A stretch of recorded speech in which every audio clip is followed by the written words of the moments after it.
물론 여긴 국민 라디오.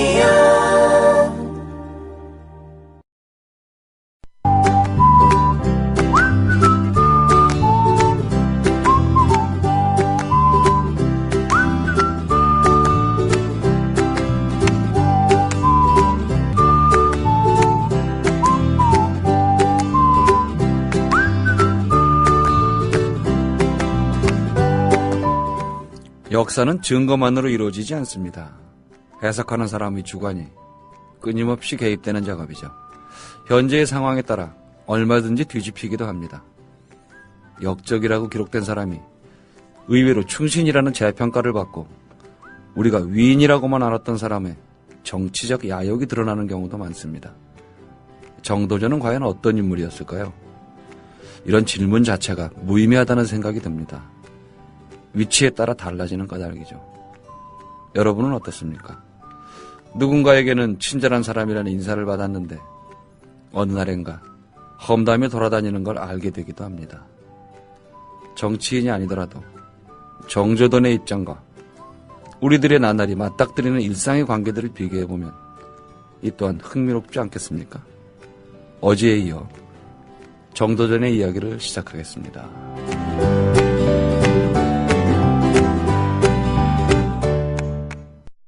이번에 책 내셨다고요? 예, 신간을 냈는데 나의 한국 현대사라고 제목이.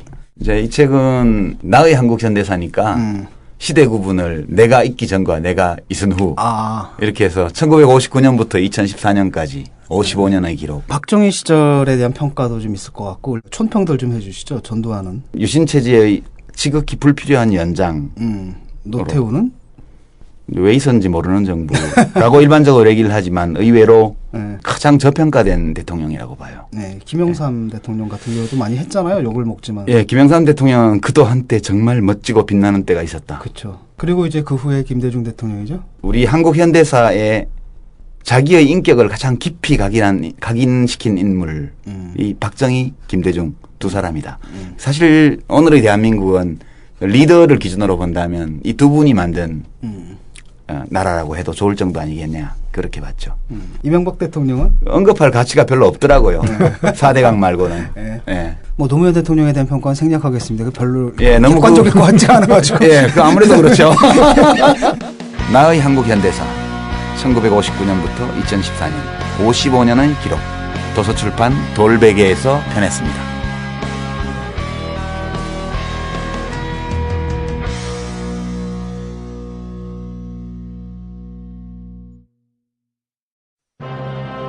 때는 바야흐로 힘없는 백성의 울분이 한겨울 눈처럼 소복소복 쌓여만 가는 2014년. 신여성스러운 그 이름 마녀 톡톡. 아이고 여보 영감, 신선한 야채는 삶아서 맛 좋은 과일은 신선함 그대로 동결 건조한 해땡 주스래요. 마누라야, 그럼 영양소 파괴 없이 한 봉지에 담겼겠구만. 한 봉지를 얼른 물에 타주시오. 읽고 있는 변사도 해땡 주스 마녀 톡톡 한잔하고 싶구나. 여름 푸드 스토리의 마녀 톡톡. 지금 바로 검색창에 마녀 톡톡을 검색하시라.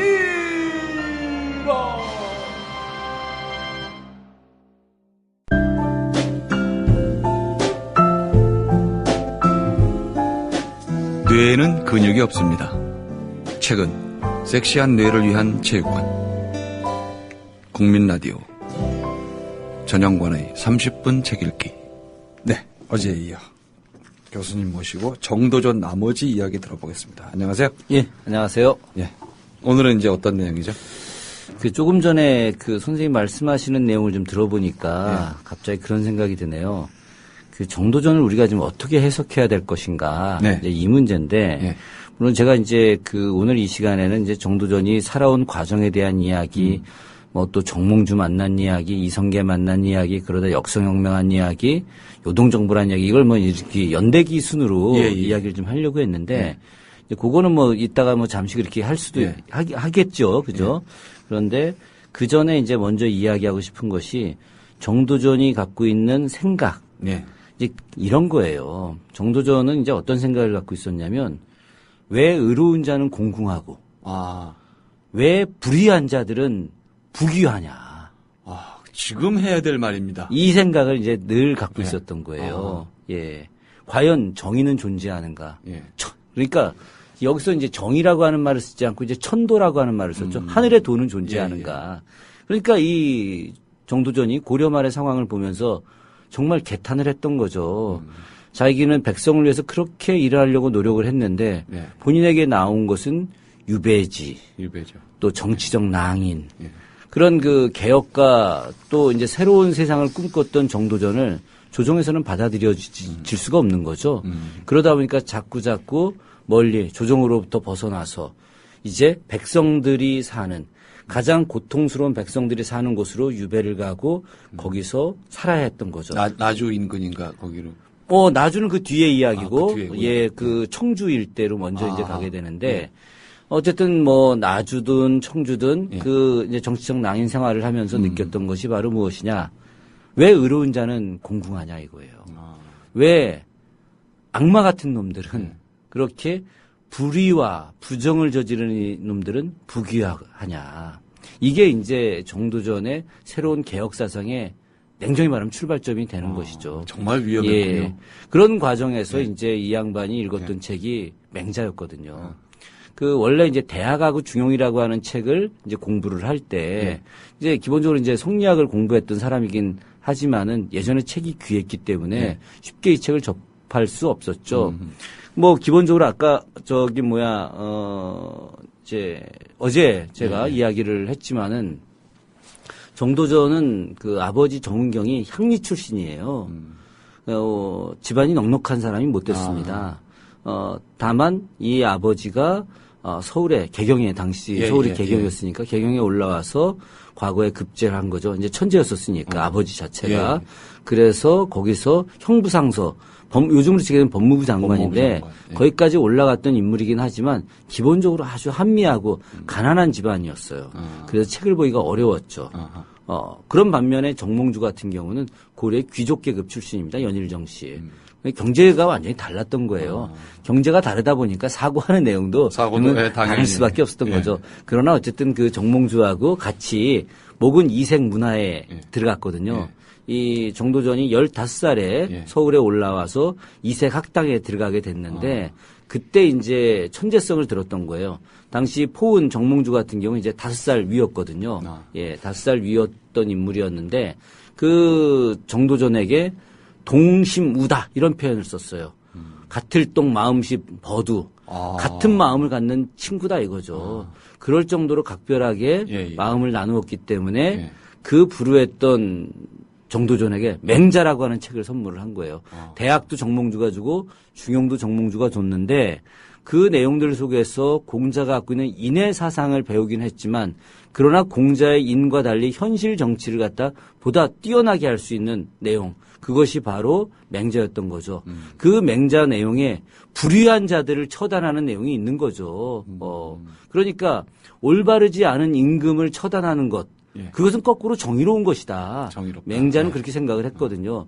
그렇기 때문에 이것에 대한 출발점이 바로 이제 그 정도전에게 나타난 것이고 그래서 훗날 이제 정도전이 그 철인 정치를 하려고 하는 신권 중심의 정치를 하려고 했던 것이 바로 덕성과 철학을 겸비한 관리가 되어야 한다.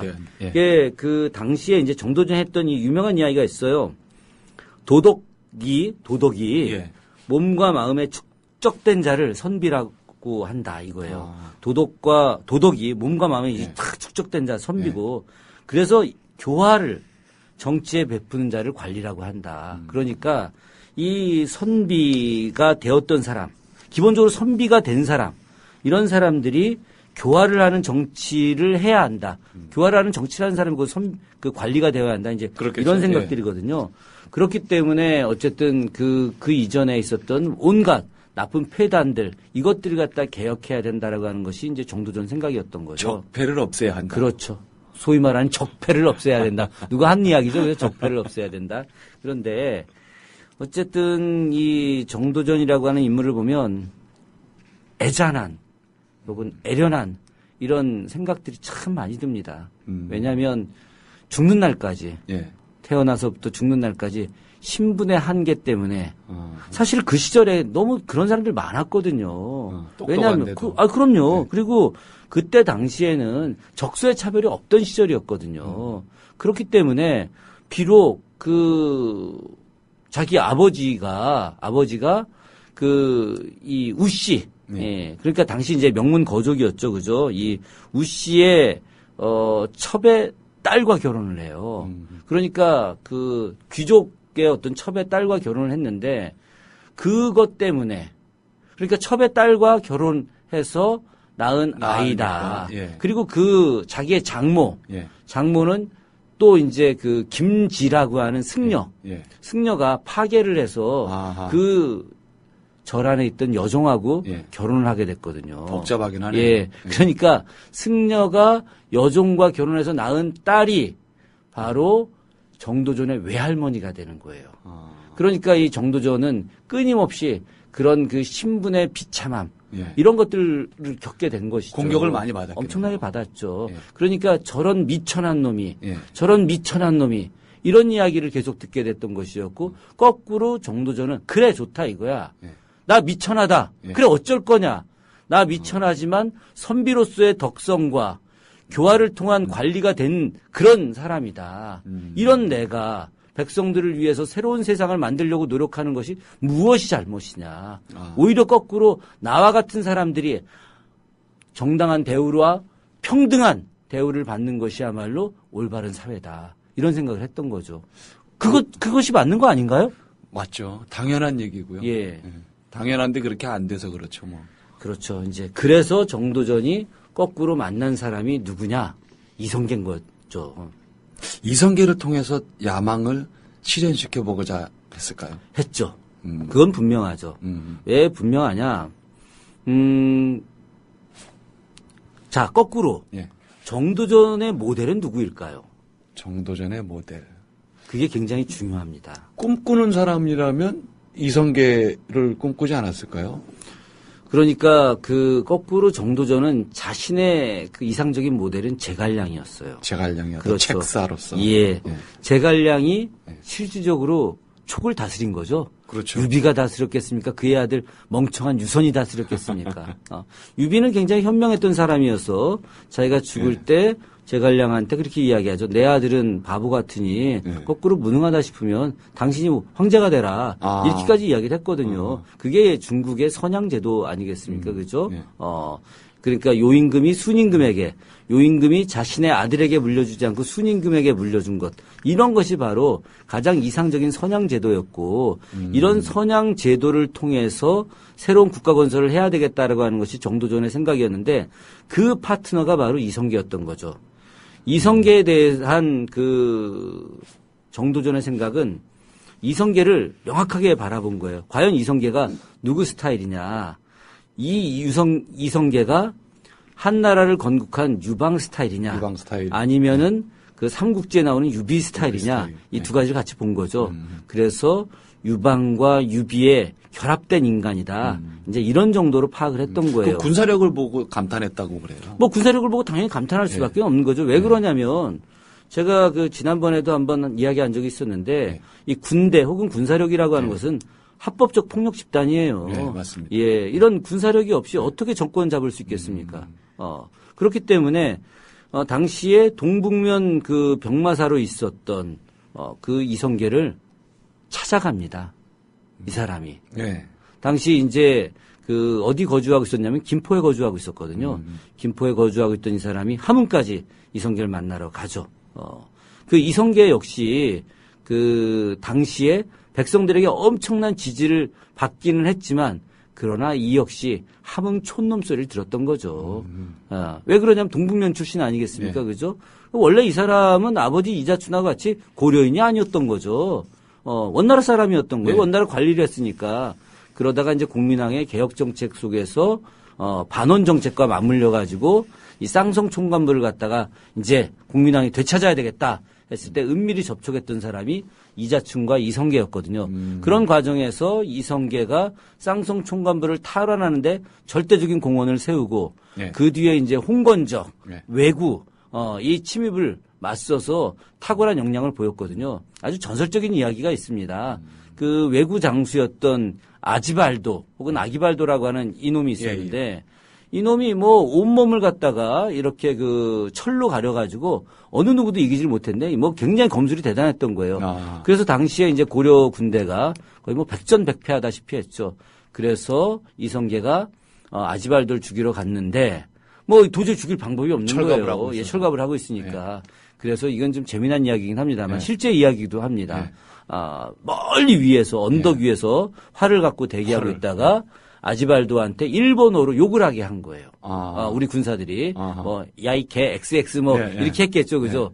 그래서 아지발도가 같이 맞대응해서 욕을 하기 위해서 투구를. 입 가리개를 네. 이렇게 아래로 내린 거죠. 아하. 내려서 욕을 하는 과정에 저 멀리 몇백 보 뒤에서 네. 활을 쏴가지고 입 안으로 집어넣어서 죽여버렸다라고 하는 이 내용이 기록에 남아 있어요. 실화인가요, 그게? 실화죠, 실화. 예, 그럴 정도로 이제 명사수였고 그 전투를 통해서 이성계는 일약 고려의 스타가 된 거죠. 아, 그러면 우리가 그 옛날 이성계 위인전에 보면 이성계가 활을 쏘면 날아가는 꽁을 보고 활을 쏘면 두 눈을 꿰뚫었다 그래요. 아니 뭐 그런 얘기도 나오고 그럼 그게 진짜인가 보죠. 또 그 조선왕조실록 그 앞에 태조 본기 이제 앞에 네. 내용을 보게 되면 그 나뭇가지에 새가 5마리가 앉아 있었는데 활 하나를 쏴서 5마리 머리를 뚫고 지나가서 다 잡았다. 꼬치를 만들어 예, 뭐 그런 얘기도 있죠.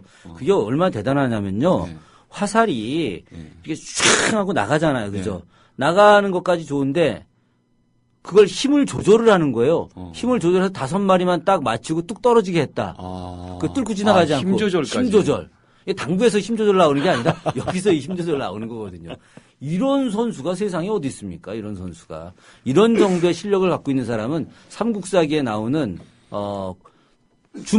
주몽의 아들 유리 정도가 거꾸로 이런 엄청난 활 실력을 갖고 있었거든요. 어쨌든 그 이성계를 찾아가서 이성계와 은밀한 대화를 나누었고 그 이후부터 이성계가 이제 새로운 개혁파의 일원이 되는 것이죠. 아, 그 제가 이게 자료를 찾아보니까 그때 정도전이 남긴 시가 있었어요. 예. 아득한 세월에 한 그루 소나무 푸른 산 몇만 겹 속에 자랐구나. 잘 있다가 다른 해에 만나볼 수 있을까. 인간을 굽어보며 묵은 자취를 남겼구나. 이런 게 있어요. 다시 만날 수 있을까. 야, 요거. 그게 바로 예. 이 뜻이 통하는 사람끼리의 만남은 네. 정말 멋지지 않습니까? 그죠? 네, 제가 이걸 찾아보고, 야, 이게 그냥 단순한 야망이 아니라 뭔가 흐름을 다 꿰뚫고 있지 않았을까. 그럼요. 그 정도전이 이성계한테 반했어요. 왜 반했느냐? 이성계는 우리가 알고 있는 것처럼 잔인무도한 사람이 아니에요. 이성계가 굉장히 인후했다. 그리고 의리를 지킬 줄 아는 사람이었다. 이성계는 한번 신뢰하면 그 뒤에 이제 박위라고 하는 인물이 있었는데 이 사람이 끊임없이 역모를 한다. 이런 이야기를 들렸어요. 근데 이성계 믿지 않습니다. 내가 아는 박위는 그런 사람이 그럴 아니다. 사람 아니다. 예. 그래서 끝까지 그를 신뢰하죠. 그렇듯이 이성계는 냉정하게 이야기해서 유방하고는 좀 다른 스타일이에요. 이성계는 그 유방처럼 권력을 잡은 이후에 자기 지인들을 다 죽여버리는 사람이 아닙니다. 오히려 유비 같은 사람이에요. 오히려 때로는 우유부단합니다. 예. 그래서 이제 고려 말에 이제 왕이 되는 과정에서도 굉장히 우유부단한 모습을 보이고 그리고 실제로 위화도 회군 이후에 권력을 잡지 않았습니까?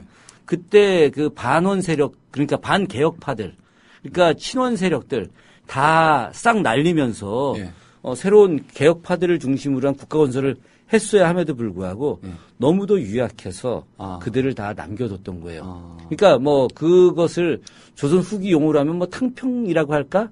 오히려 그러겠죠. 뭐 탕평적 차원에서 남겨둬야 된다 뭐 막 이렇게 이야기했지만 한편으로 권력을 가진 사람들은 자신들의 이상에 맞는 새로운 개혁 정책을 하기 위해서는 때로는 때로는 역사 속의 인물들을 보게 되면 과감한 결단이 필요하기도 그렇겠죠. 했거든요.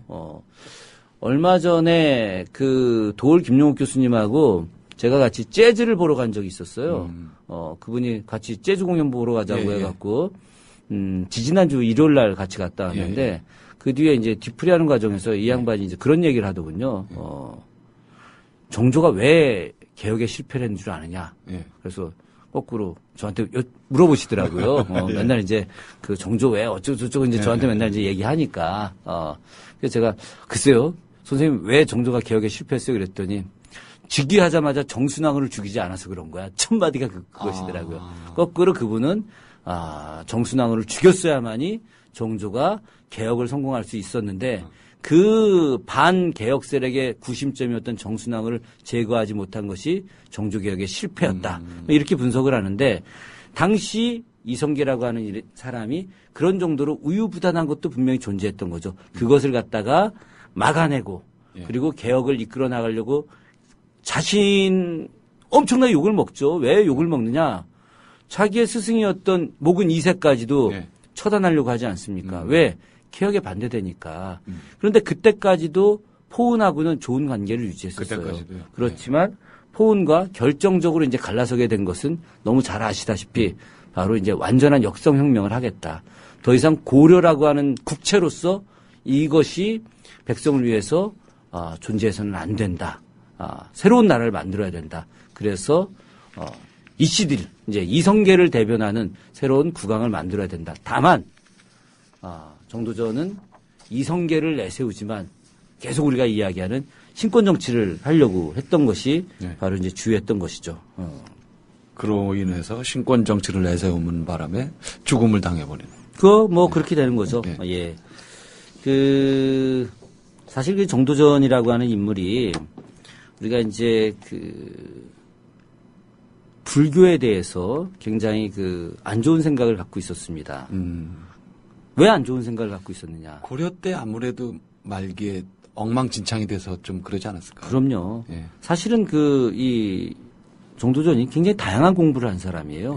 불교에 대해서도 아주 해박한 지식을 갖고 있었던 인물이죠. 아주 어린 시절엔 불교에 대한 긍정성도 갖고 있었어요. 왜 그러냐? 자기 외갓집이 절집하고 관련이 있는 거죠. 그러나 냉정하게 따지면은 그런 자신의 핏줄이 불교계의 폐단 속에서 나온 것도 분명한 것이죠. 파괴하고. 그럼요. 예.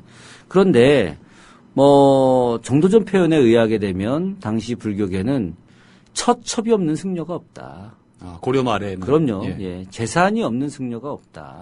그리고 승려들이 거의 부처처럼 대우를 받는다. 이런 이야기들을 썼거든요. 그런 것이 결코 백성을 위해서 올바를 수가 없는 것이죠.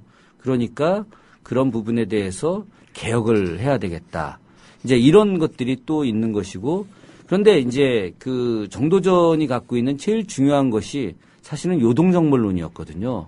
그런데 이 요동정벌론이 오늘날 우리 국민들에게도 잘 알려지지 않고 있어요. 왜 그러냐면 정도전 하면 떠오르는 인물은 이성계고 이성계 하면 떠오르는 인물 이 사건은 위화도 회군이거든요. 위화도 회군의 핵심 내용이 뭐냐? 작은 나라가 큰 나라를 칠 수 없다. 이거 아니겠습니까? 사실 위화도로 간 이유는 당시에 우왕과 최영을 중심으로 하는 이 세력들이 요동을 정벌을 해야 된다고 했던 거 아니겠습니까? 그렇죠. 그래서 요동 정벌하러 가는 과정에서 엄청난 폭우를 맞이하게 됐고 그래서 어쩔 수 없이 회군을 한다라고 하는 명분을 가지고 이제 권력을 잡게 된 것이긴 한데 근데 당시에 사실은 냉정하게 이야기해서 위화도 회군을 할 때는 정도전은 관여하지 못했었어요. 왜 그러냐면 당시 정도전이 남양부사로 있었거든요. 오늘날 이제 경기도 화성시예요. 화성시가 과거에 이제 남양도호부하고 수원도호부 두 가지가 이제 합쳐진 곳이거든요. 그 남양부사로 있었기 때문에 위화도 회군의 절대적인 역할을 하지는 않았었거든요. 그러니까 이 정도전이 요동정벌을 반대하는 입장을 공식적으로 표현했던 적은 한 번도 없었던 거예요. 당시에. 왜냐하면 그때 이제 4대 불가지론에서 작은 나라가 큰 나라를 섬길 수 없고 또 그 지금 더운 여름에 장마가 오는데 뭐 갈 수 없고 자기들이 요동을 가게 되면 왜구가 쳐들어오고 그 한여름이라 이제 악교가 떨어져서 화살을 쓸 수 없다. 이제 이런 이야기를 하지 않습니까? 이 이야기를 할 때 실은 그 정도전이 큰 역할을 하지 못했었어요. 왜? 남해가 있었으니까. 그렇지만 당시에 위화도 회군과 또 그 이성계의 권력 장악 이런 모든 것들에 대해서 다 정도전과 연계를 하다 보니 그러니까 그 이후에 그 정도전이 실제 권력을 잡은 상태에서 요동 정보를 갖다 추진하려고 했던 부분을 많은 사람들이 기억하지 못하고 있다는 것이죠. 실제로 그 이 주원장이라고 하는 인간이 명나라 이제 그 태조죠, 그죠? 이 주원장이 굉장히 그 악독한 인간이기도 했고 특히나 이 조선에 대해서 말도 못하게 괴롭혔던 인간이에요. 그래서 이 정도전을 인정하지를 않아요. 왜 정도전을 인정하지 않느냐? 정도전을 너무너무 싫어합니다. 정도전 죽이려고 했죠. 왜? 정도전의 의도를 알았기 때문에 그런 거예요. 그래서 그 태조 이성계가 즉위할 과정에서 이제 명나라 주원장의 그 교서가 내려오죠. 이제 뭐 황제니까 칙서라고 보통 하지 않습니까? 내려와서 했던 내용이 뭐냐? 너희들 간교한 뜻을 세우지 마라. 이렇게 이야기하죠. 그 간교한 뜻이라고 하는 것이 뭐냐? 요동정벌 할 생각하지 마라. 너희들 하면 죽는다. 이런 이야기를 하죠. 근데 정도전이 비웃어 버리죠. 정도전 무슨 말도 안 되는 얘기 하느냐.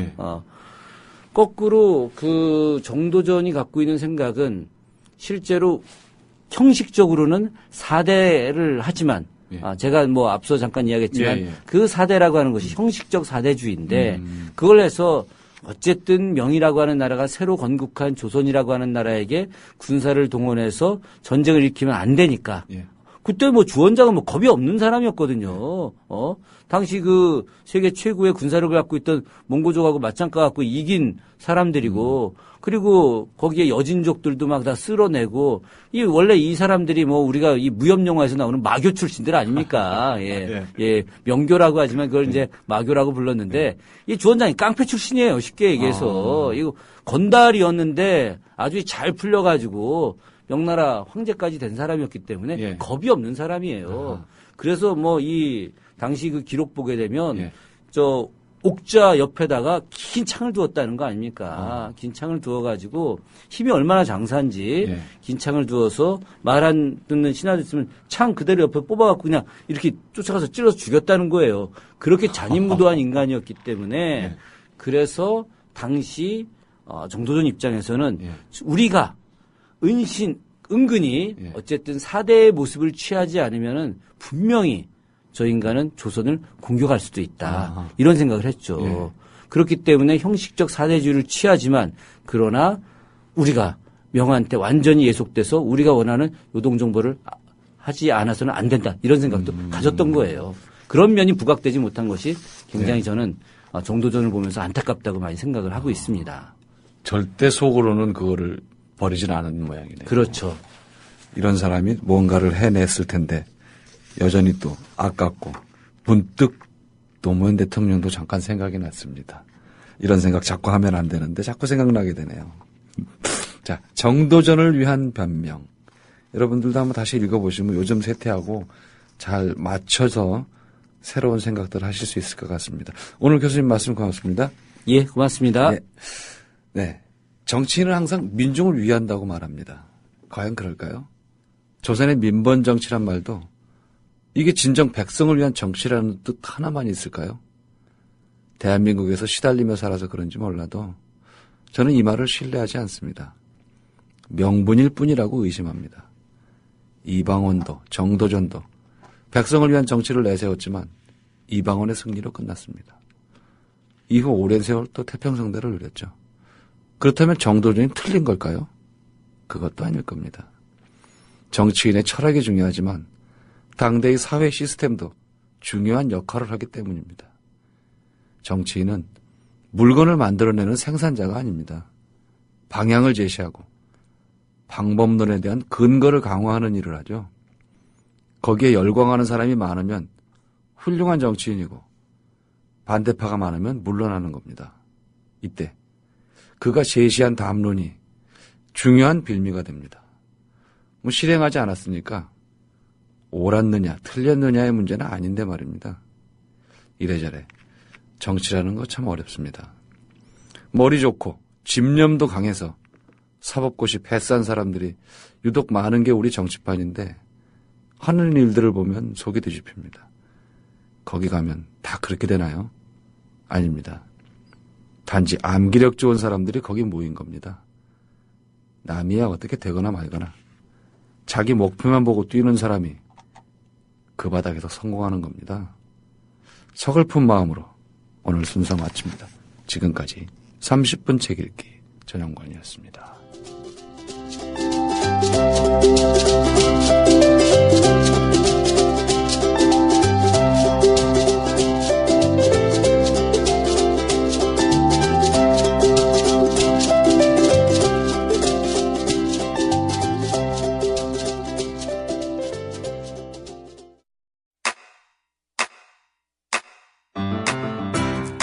국민 라디오 지지하는 4가지 방법 아시나요? 다운로드하기, 별점 주기, 댓글 달기, 구독하기. 국민 라디오를 보다 많은 이들에게 전할 수 있는 가장 손쉬운 방법. 다운로드하기, 별점 주기, 댓글 달기, 구독하기. 잊지 마세요. 다운로드하기, 별점 주기, 댓글 달기, 구독하기.